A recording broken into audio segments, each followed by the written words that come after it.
Tonight, we're diving into a tale that will make you think twice about those late-night drives down deserted backroads. Imagine finding yourself lost in the middle of nowhere, rain pouring down, no cell service, and no one around for miles, except for a mysterious figure sitting alone on a bridge at 2 a.m. But that's just the beginning. What happens when the road you're on suddenly seems to turn against you, trapping you in the darkness with something or someone lurking just out of sight? This is the story of one couple's terrifying encounter in the remote backwoods of Tennessee, where a simple wrong turn became a nightmare they'll never forget. So buckle up and prepare yourself for a journey into the unknown, because once you start listening, you'll never look at a lonely road the same way again.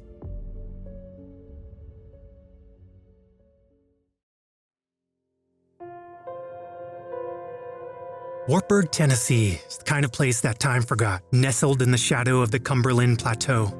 It's a small town where the streets are lined with old, weathered buildings that seem to sag under the weight of their own history. The kind of town that, once the sun sets, feels utterly deserted, as if the very air itself has grown still. The isolation here is palpable, the kind that makes you feel like you're miles from anywhere, even when you're standing in the heart of it. I remember the first time I visited Wartburg. It was supposed to be a simple, peaceful getaway with my girlfriend, now my wife. We were heading to the Obed National Wild and Scenic River, a place we'd heard that was breathtakingly beautiful, a slice of untouched nature hidden away in the forgotten corner of Tennessee. The river with its rugged cliffs and pristine waters promised an escape from the grind of daily life, a chance to reconnect with the wild. But Wartburg itself? That was another story entirely. The town's only hotel, a relic of better days long past, was a sight to behold.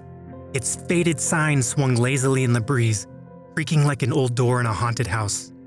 Outside, as if to hammer home the point that this place had seen better days, a few discarded mattresses lay haphazardly against the building's facade, the hotel's unofficial welcome mat.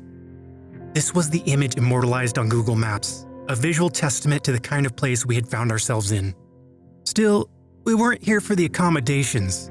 The river was our goal, and despite the hotel's dilapidated charm, we figured it would do for the night.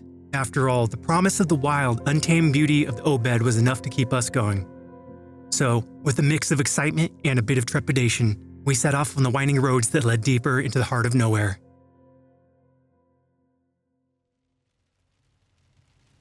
As we drove, the scenery around us shifted from the small-town eeriness of Wartburg to the dense, silent woods that seemed to close in around the road. The further we went, the more the world seemed to shrink, until it was just the two of us, the road, and the towering trees on either side. The rain started to fall, softly at first, just a whisper against the windshield, but it was enough to blur the edges of the world around us, making everything seem more distant, more disconnected. It was in this isolation, in this perfect silence, that our journey took a turn we could never have anticipated. The drive back from the state park was supposed to be the relaxing part of the evening, a gentle wind down from a day spent exploring the wilds of Tennessee. But as the night deepened, so did the sense of unease. The rain, which had started as a light drizzle, had become a steady patter, turning the road slick and shining under the dim glow of our headlights. The sound of the wipers slicing through the raindrops became the only noise, a monotonous, hypnotic rhythm that seemed to echo the desolation surrounding us. The further we drove, the more it felt like we were the last people on Earth. The narrow, winding back roads twisted and turned through the dense forest, with no signs of civilization in sight. We hadn't passed another car in nearly half an hour. Not a single pair of headlights in the rearview mirror, not even the faintest hint of taillights far ahead. It was as if the world had closed in around us, leaving only the narrow beam of our headlights to guide us through the darkness. The trees loomed on either side, their branches reaching out like skeletal fingers, the underbrush thick and impenetrable. The rain added to the eerie atmosphere, drumming steadily against the roof, creating a suffocating sense of being sealed off from the world. I glanced over at my girlfriend, who was staring out the window, her face illuminated by the soft glow of the dashboard lights. She didn't say anything, but I could tell by the way she gripped the edge of her seat that she was feeling it too, the isolation, creeping anxiety. Then we saw the bridge. It appeared suddenly, as if conjured from the mist that clung to the road, a narrow, curved structure spanning a small creek, its concrete guardrails slick with rain. As we approached, something caught my eye. A figure, dark and hunched, sitting on the guardrail on the far side of the bridge. My heart skipped a beat, and my foot instinctively eased off the gas. In the middle of nowhere, at 2 a.m., in the pouring rain, there was someone sitting on the bridge. What the hell? I muttered, more to myself than to her. My girlfriend turned her head, and the moment she saw him, she gasped. What the hell? She echoed, her voice a mix of shock and confusion. The figure didn't move, didn't react to our approach. He just sat there, drenched in rain, as if oblivious to the world around him. As we got closer, the headlights revealed more details. A young man, maybe in his 20s, wearing a plaid shirt that clung to his body like a second skin, soaked through by the rain. His hair was plastered to his forehead, but his face was oddly calm, almost serene. He looked straight at us as we passed, his eyes catching the light for a brief moment. Flash of something unreadable in his expression. There was nothing menacing about him, nothing overtly threatening, but the sheer impossibility of his presence. The fact that he was just sitting there, alone, in the rain, in the middle of the night, sent a shiver down my spine. It was the wrongness of it all, the way he seemed to belong to the darkness, as if he had materialized from the mist itself, a specter of the night. We didn't slow down. If anything, I pressed the gas a little harder, desperate to put distance between us and that bridge, and the man who sat there like a ghost come to life. My girlfriend turned in her seat to look back, but the darkness quickly swallowed him up, leaving us alone once more on the endless road. For a long moment, neither of us spoke. The tension in the car was thick. The only sound, the relentless drumming of the rain and the steady hum of the tires on wet asphalt. I could feel my pulse in my throat, dull, heavy beat that seemed to sync with the pounding rain. Finally, she broke the silence. What the hell was he doing there? She whispered, her voice trembling slightly. I don't know, I replied, my hands gripping the steering wheel a little too tightly. But deep down, a part of me didn't want to know, because something about that encounter felt off, like we had stumbled into a scene that wasn't meant for us, a moment frozen in time that should have been left undisturbed. And as we drove on, the rain falling harder, the road stretching endlessly before us, couldn't shake the feeling that we hadn't seen the last of him.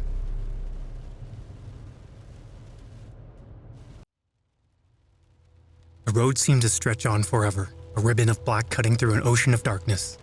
The rain had settled into a steady, relentless downpour, turning the world outside into a blur of wet shadows and shimmering reflections. Inside the car, silence was heavy, broken only by the rhythmic sweep of the windshield wipers and the occasional murmur from Google Maps as it tried, and often failed, to maintain a connection. Every now and then, catch a fleeting glimpse of a house set back from the road, dark and lifeless. Like the inhabitants had long since abandoned it, or maybe they were just asleep, unaware of the strangers passing through the night.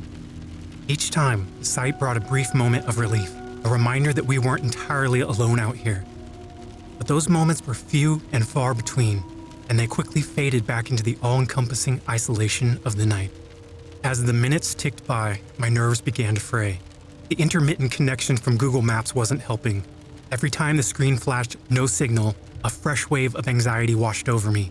The app would struggle to reconnect, its voice cutting in and out, occasionally throwing out a vague direction like, stay straight, or, in 1 mile, turn right, only to fall silent again. It felt like we were driving blind, relying on the fragments of guidance from a voice that was barely there. My girlfriend was quiet beside me, but I could sense her growing unease. Every so often, she'd check her phone, hoping for a signal, but the screen remained stubbornly blank. The occasional glance she threw my way told me everything I needed to know. She was just as lost and anxious as I was. Then, just as the unease was beginning to settle into something more akin to fear, Google Maps spoke up again, clear and certain this time. In 500 feet, turn right. Ahead, I saw the three-way intersection, the road splitting in two directions. One straight ahead, the other veering off to the right. The pavement was cracked and uneven, streetlights non-existent, leaving only the car's headlights to illuminate the path. I hesitated, something in my gut telling me that this turn wasn't the right one, but Google Maps was insistent, and after a moment's pause, I followed its direction and made the turn. Almost immediately, I knew we'd made a mistake. The road, you could even call it that, quickly deteriorated. The asphalt gave way to gravel, the tires crunching over the loose stones. The trees closed in on either side, their branches forming a tangled canopy overhead, blocking out what little light the moon might have provided. The gravel soon turned to dirt, wet and clinging, with weeds poking through in patches. as if nature itself was trying to reclaim the path. My heart rate picked up as the car bumped along, a smooth ride of the highway, a distant memory. The headlights cut through the thickening fog, revealing stretches of open field on either side, broken only by the occasional silhouette of a distant tree. The road was barely visible now, just a set of faint tire ruts leading us deeper into the unknown. This doesn't feel right. I muttered, more to myself than to my girlfriend, but she heard me anyway. No, it doesn't. She agreed, her voice tight with tension. The Honda wasn't built for this kind of terrain. It skidded slightly on the wet dirt, tires struggling to find purchase. I could feel the car's reluctance, its small frame ill-equipped for the rugged, uneven ground. My hands tightened on the steering wheel, knuckles white with the effort of keeping us on what little semblance of road remained. The sense of isolation deepened with every passing minute. The trees seemed to press in closer, the darkness thickening around us, as if the world was narrowing down to just this strip of muddy dirt, leading us somewhere we weren't supposed to go. My mind raced with possibilities. If we got stuck? What if the road led to a dead end, and we had to backtrack through this mess? What if there was no turning back? The dirt beneath the tires had turned to thick, clinging mud, and the trees on either side seemed to draw closer with every passing second, their gnarled branches clawing at the sky like skeletal hands. Then, suddenly, the road came to an abrupt halt. Before us, a massive fallen tree lay sprawled across the path, its trunk thick with moss and its branches tangled in the undergrowth. It was as if the earth itself had conspired to block our way. The thick brush beyond the trees so dense that not even a whisper of wind could penetrate it. The realization hit me like a cold wave. We had driven into a place that no vehicle had passed through in years. The road had lured us in, only to abandon us in the middle of nowhere. Sickening dread settled in the pit of my stomach. We were trapped. The idea of being stranded out here, in the middle of the night, miles from any sign of life, sent a bolt of panic through me. I tried to keep my breathing steady as I put the car into reverse, but my hands were shaking, my knuckles white against the steering wheel. I eased the car back, praying that the tires wouldn't lose their grip in the mud, praying that we could make it out of here without getting stuck. The car groaned as it slowly backed up, the tires slipping and spinning in the wet dirt. My girlfriend was silent beside me, her eyes wide and fearful. She gripped the edge of her seat. Every second felt like an eternity. The darkness around us closing in tighter and tighter until it felt like the night itself was pressing down on us, suffocating, inescapable. Finally, after what felt like a lifetime, the car managed to find a patch of firmer ground. I breathed a sigh of relief as we started to make our way back the way we had come, the headlights tracing the narrow path through the trees. I kept my foot light on the gas, moving as quickly as I dared without risking a slide into the ditch on either side. We had to get out of here. We had to get back to the main road, back to safety. But as we rounded a bend in the path, my breath caught in my throat. A tree.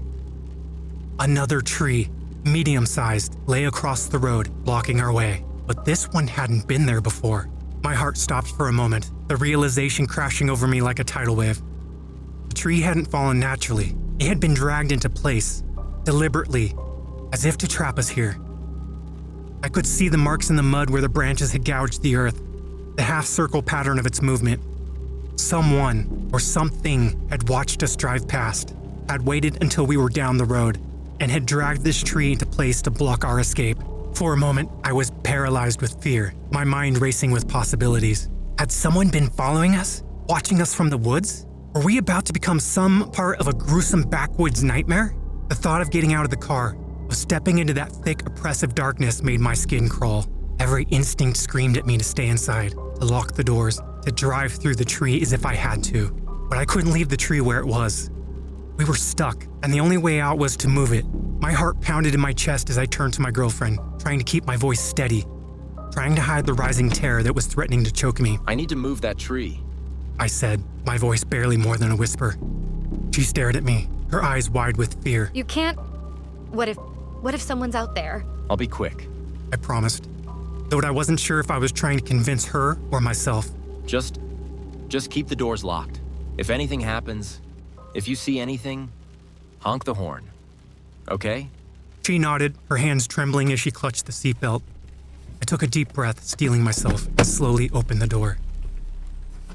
Cold night air hit me like a slap, the rain still falling steadily, soaking me to the bone the moment I stepped out. The trees loomed overhead, their branches creaking ominously in the wind. the shadows between them deep and impenetrable. I grabbed the flashlight from the back seat and flicked it on, the beam cutting through the darkness like a knife. I scanned the woods on either side, my heart pounding so loudly in my ears that I could barely hear anything else. The night was alive with the sounds of the forest. Dripping water, the rustle of leaves, the distant call of some unseen animal. There was no sign of anyone, no movement, no sound that didn't belong. I moved quickly to the tree, shining the light on the ground to study the drag marks, the deep grooves in the mud. Whoever had moved this tree had done it with purpose, with intent. The thought made my skin crawl, but I couldn't let myself think about it.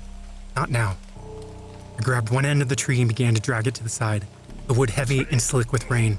My muscles strained, my breathing coming in ragged gasps, but I kept going, driven by the need to get back to the car, to get us the hell out of here. Finally, after what felt like an eternity, the tree was clear of the road.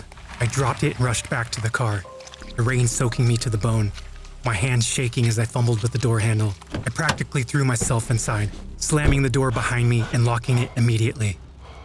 Go, go, go. My girlfriend urged, her voice tight with fear. I don't need to be told twice. I put the car in gear and pressed down on the gas, the tires spinning in the mud before finally catching. We shot forward, the road narrowing around us once again as we made our way back to the main road. My hands gripped the steering wheel so tightly that my knuckles turned white. My eyes fixed on the path ahead, praying that nothing else would block our way.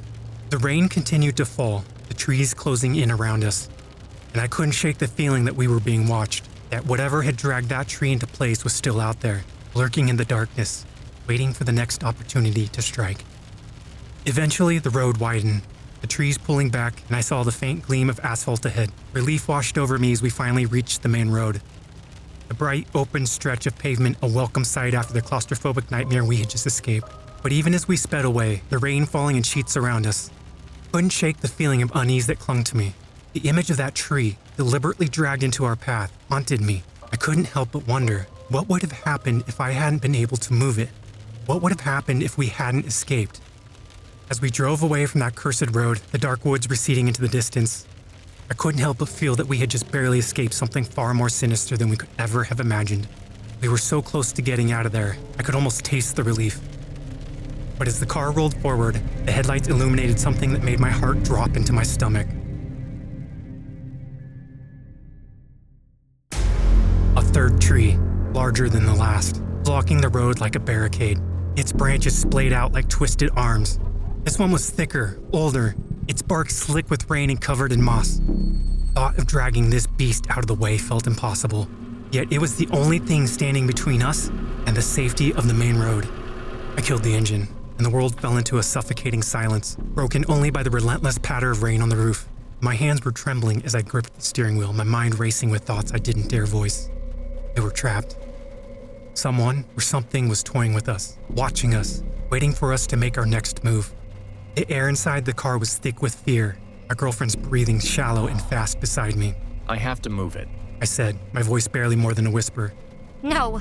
She breathed, her eyes wide with terror. Don't go out there. I didn't want to. Every instinct screamed at me to stay inside, to lock the doors and wait for the morning light. But there was no waiting this out. We had to move. I had to move. I reached into the back seat, my hand closing around the handle of the heavy rechargeable spotlight I'd brought for camping. I clicked it on, a powerful beam cutting through the darkness, turning the world outside into a stark black and white tableau. With a deep breath, I opened the door and stepped out into the night.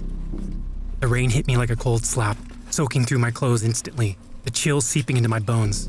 I held the spotlight in front of me, its beam piercing the woods on either side of the road. The trees seemed to stretch endlessly into the darkness, their trunks wet and glistening, the underbrush thick and tangled. I swept the light back and forth, my heart pounding in my chest, listening for any sound that didn't belong. The woods were silent, too silent, the kind of silence that makes your skin tingle, that presses in on you from all sides, making you feel like the whole world is holding its breath. The rain was the only sound, a relentless, whispering hiss that seemed to mask everything else. My eyes strained against the darkness, searching for any sign of movement, any hint of something lurking just beyond the reach of the light. Nothing. Just the endless trees, the rain, and the thick, oppressive darkness. I moved slowly toward the fallen tree, the spotlight in one hand, my other hand clenched into a fist at my side. The ground was slick with mud, each step a battle to keep my footing, the fear gnawing at the edges of my sanity. I could feel the eyes on me. the weight of a presence just beyond the reach of the light, watching, waiting. As I reached the tree, I realized just how massive it was. It lay sprawled across the road like a felled giant, its branches tangled and twisted, its trunk thick and heavy with years of growth. I placed the spotlight on the ground, angling it so I cast a wide arc of light around me, illuminating the surrounding woods. My heart was pounding so hard I could barely hear anything else, the blood rushing in my ears like a roaring river. I grabbed one of the branches and heaved, my muscles straining with the effort. The tree was wet and heavy, and it barely budged under my grip. I glanced back at the car, at my girlfriend sitting inside, her face pale and terrified as she watched me through the windshield. Couldn't fail. I had to get us out of here. I shifted my grip, planting my feet in the mud, and pulled again, harder this time. The tree shifted slightly, the branches dragging through the mud with a low, scraping sound that sent my teeth on edge. I kept going, every muscle in my body screaming with the effort, the rain pouring down my face, mixing with the sweat and the fear. And then, out of the corner of my eye, I saw it. A flicker of movement, a shadow darting between the trees just beyond the reach of the spotlight. My heart leapt into my throat, and I froze, my eyes locked on the spot where I'd seen it. The rain blurred my vision, the darkness closing in. But I knew I hadn't imagined it. Something was out there. Something was watching me. My breath caught in my chest, the terror gripping me like a vice. I didn't dare move. I didn't dare breathe, my eyes straining to see the impenetrable shadows. The seconds stretched into an eternity, silence pressing down on me, suffocating, as if the very air had turned against me. Then another flicker of movement, closer this time. My blood ran cold. I could feel the presence now, a dark, oppressive force just out of sight, lurking in the woods, waiting for me to make a mistake. My mind raced, every instinct screaming at me to run, to get back to the car, to drive through the tree as if I had to. But I couldn't move. I was rooted to the spot, paralyzed by the fear that had taken a hold of me. And then, as suddenly as it had appeared, the movement stopped. The woods fell silent once more. I was alone again, but the fear remained, a heavy, suffocating weight pressing down on my chest. Whatever had been out there was gone now, but I knew it hadn't left. It was still watching, still waiting, hidden in the shadows just beyond the light. I forced myself to move, to focus on the task at hand. I grabbed the tree again, pulling with every ounce of strength I had left. Slowly, agonizingly, it began to move, the trunk shifting out of the road, inch by inch. My muscles burned, my breath coming in gasps. But I didn't stop. I couldn't stop. I had to get us out of here. Finally, after what felt like hours, the road was clear. I grabbed the spotlight, scanning the woods one last time. There was nothing. No movement, no sound. Just the rain, trees, and the endless darkness. I stumbled back to the car, my heart still racing, my hands shaking as I yanked open the door and threw myself inside. My girlfriend was staring at me, her eyes wide with fear.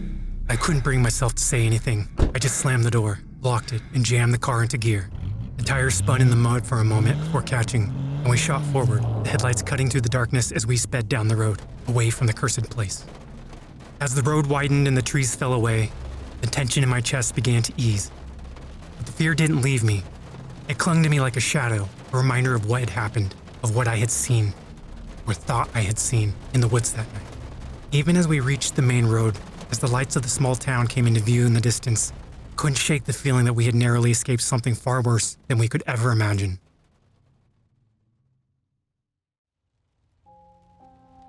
The road opened up before us, the trees finally pulling back to reveal the blessed sight of asphalt under the glaring beams of our headlights.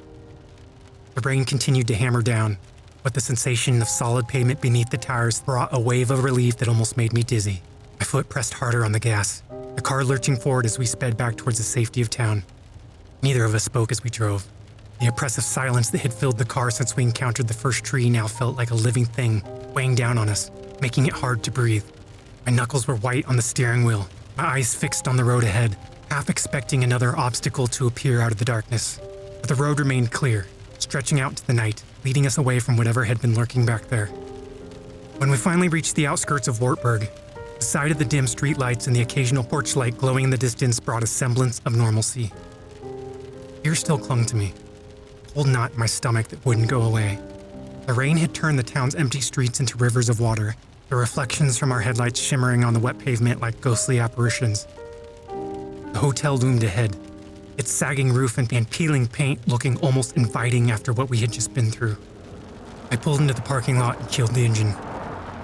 For a moment, we just sat there, car ticking softly as it cooled, the rain pounding on the roof, the world outside feeling eerily quiet in contrast to the storm inside my head. My girlfriend finally broke the silence, her voice trembling. What the hell just happened? She whispered, her hand still gripping the edge of the seat. I don't know. We dragged ourselves out of the car, our bodies heavy with exhaustion and fear, and made our way inside the shabby hotel. The room was damp and musty, the mattress lumpy and uncomfortable, but I barely noticed. My mind was still back on the dark road, replaying every moment, every shadow, every sound. Sleep came slowly, fitful and uneasy, the images of the night playing behind my closed eyelids like a nightmare I couldn't wake from. As I lay there, staring up at the cracked ceiling, my mind raced with unsettling thoughts. Had it all been some kind of prank? Had we stumbled into a trap set by locals looking to scare off outsiders? Or had we come dangerously close to something far more sinister? The marks in the mud where the tree had been dragged into place kept flashing through my mind, a detail I had kept to myself in the heat of the moment. I hadn't wanted to scare her any more than she already was. But now, the reality of what happened hit me hard. Someone had been out there. Someone had been watching us, waiting for the right moment to strike, and we had just barely escaped. As we packed up and prepared to leave, I couldn't shake the lingering fear that something or someone had followed us back. The drive home was quieter than it should have been, both of us lost in our thoughts, replaying the events of the night over and over again. The safety of the daylight did little to ease the tension that hung between us, and the familiar roads leading away from Wartburg felt strangely alien, as if we were still trapped in that nightmare, still trying to find our way back to reality.